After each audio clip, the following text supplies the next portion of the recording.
Let's start with the optimistic scenario, assuming that there's a change in leadership in France. Indeed, if there's a different candidate leading France after the elections in 2012, the expectations in Ankara is that this is not going to reflect positively on the bilateral relationship, which has soured to a great extent between Ankara and Paris, but also on the Turkey-EU relationship, with not only the lifting of the French blockage on the 5 chapters, but also in general to an improvement in the atmospherics of the situation within the EU. So if there's a change in leadership in France, at least that is going to help to overcome this particular obstacle, which is quite a structural obstacle today. So this is going to lead to a very different political dynamic, possibly leading to an accumulation of trust, which had been lacking, and allowing people to think once more that Turkish accession is politically possible.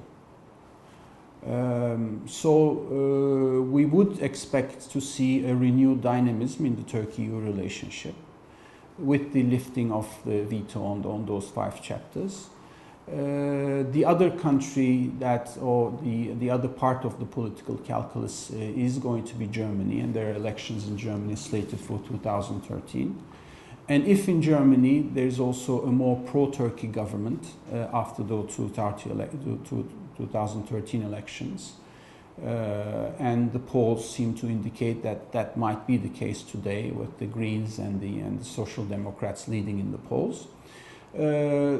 Together, that is going to create a very different political atmosphere, which would be much more conducive from the Turkish policy makers' standpoint to an improvement, to a vast improvement in the Turkey-EU relationship. So that's really the positive, the optimistic scenario.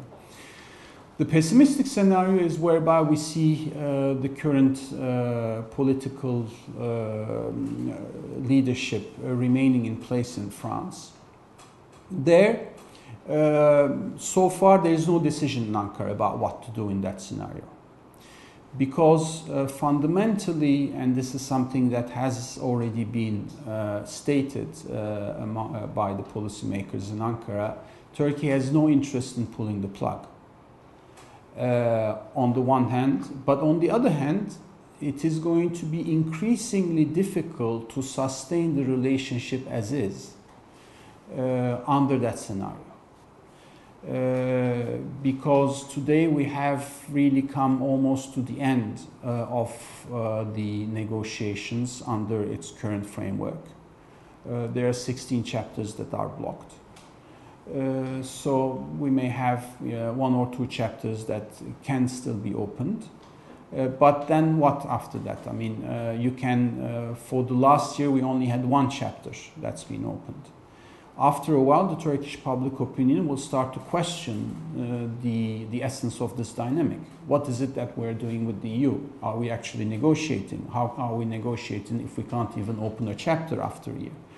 So it's going to be politically very difficult to sustain this relationship, even if the policymakers want to sustain it. There is going to be an increasing public discrepancy about the process itself and its impact and its effects. So in the negative scenario is, at some point, the Turkish government may say to the EU that, or actually, and this is something that already the Prime Minister before the elections alluded to, is to give an ultimatum to the EU and tell Brussels that, okay, now you decide whether you want to continue with us on this path of accession or not. But we require a clear and frank answer from the EU about this. Now, as a insider, I know that the EU is not at this point able to deliver a true, frank, and clear answer to this question. But nonetheless, that might be the position that a future government, a future Turkish government may adopt if they face that the negotiations are going nowhere. After a year or two of stalled negotiations, they might be forced to adopt such a rhetoric and really force the EU to decide on the fate of Turkey, on the fate of Turkish accession. This is one scenario. The other scenario, still on which could perhaps bridge the negative scenario with the positive scenario, is one where there's a realistic calculus and assessment in Ankara about the situation within Europe, about the inability today to engineer a consensus about Turkey in Europe, and decide not to force the issue of accession, keep the issue of accession alive, but nonetheless bring the desired momentum and enrich the relationship by trying to create a supplementary framework over the accession process and not as a replacement of the accession process, with a number of different elements. I think it's quite clear what can be accomplished under that scenario. As I stated, the deepening of the customs union is certainly one area that can be explored. Foreign policy cooperation is another area that can be explored. The facilitation of the visa regime, the inclusion of Turkey in the white list and so on is another area. Bringing visibility to the relationship is another area. So there are a number of areas that certainly can be explored. Just a few, perhaps, further details about each of those areas. Something that may not be known to our audience is the fact that when we negotiated the customs union back in '94, we initially had envisioned to include services within the customs union and also agriculture, but that with a gradual transition. And the reason is we basically wanted Turkey to become part of the internal market. And the internal market is about the free movement of goods, but also free movement of services, free movement of labor, and free movement of capital. There is no problem with regard to free movement of capital. The free movement of goods is ensured by the customs union. So we had at the time, when we were negotiating with the Commission, actually agreed on a text on services. So the initial design of the customs union had a services component to liberalize services between Turkey and the EU. That particular component was struck down at the Council by Germany for a fear that it might lead to an exodus of Turkish businessmen setting up shop in Germany.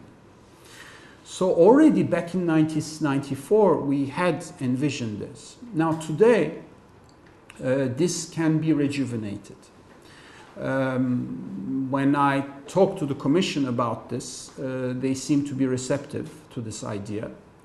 To actually deepen the customs union.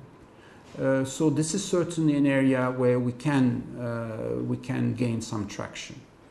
On the foreign policy side, there has been a number of initiatives in the recent past for Turkey and the EU to cooperate.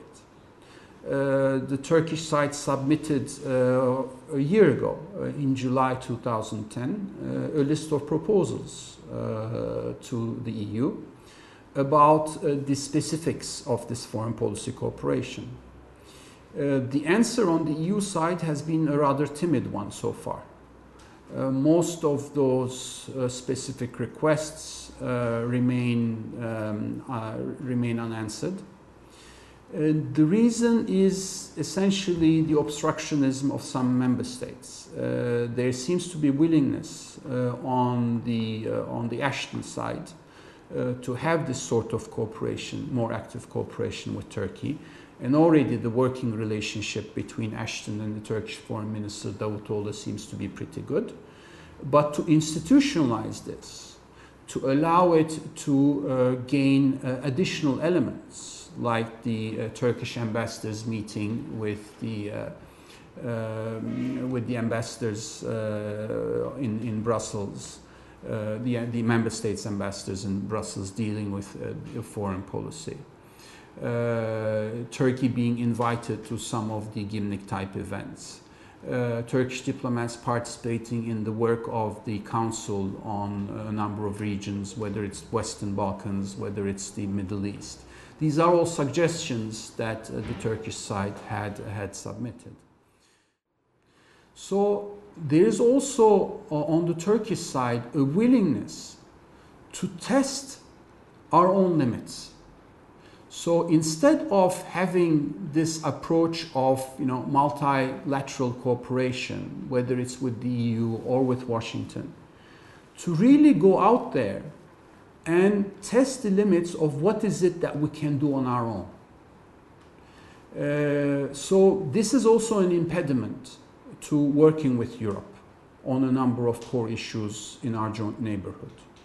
And the third impediment, of course, is given that there is a degree of assertiveness and confidence in Turkish foreign policy, and also a commensurate belief that the EU has failed to become an effective foreign policy actor, there are a number of people in Ankara that tend to belittle the EU's potential contribution to foreign policy. So the question is, if Turkey is going to be more involved in the Middle East peace process, apart from the quartet where there are a number of member states, why should we act together with the EU? Or if the Turkish president has already gone to Egypt and the Turkish prime minister will be going to Egypt, and basically trying to extend Turkey's political engagement, Turkey's political and economic influence there, why should we do this in conjunction with the EU?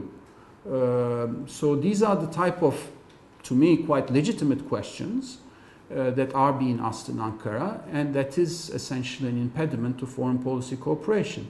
That does not mean that foreign policy cooperation should not happen.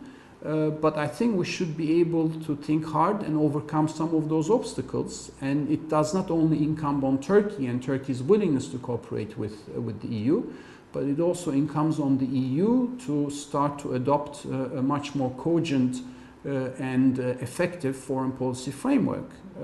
And the analysis in Ankara is that the EU is not there yet. The third element is the visa component, where ESI has also been doing some groundbreaking work. The position of Turkey is today, and I think Ankara needs to change that approach at some point, is to go for everything. So namely, if Turkey and the EU are going to start discussing visa issues, and signing agreements, Turkey wants from day one that the ultimate objective of this process will be the removal of visas for Turkish citizens.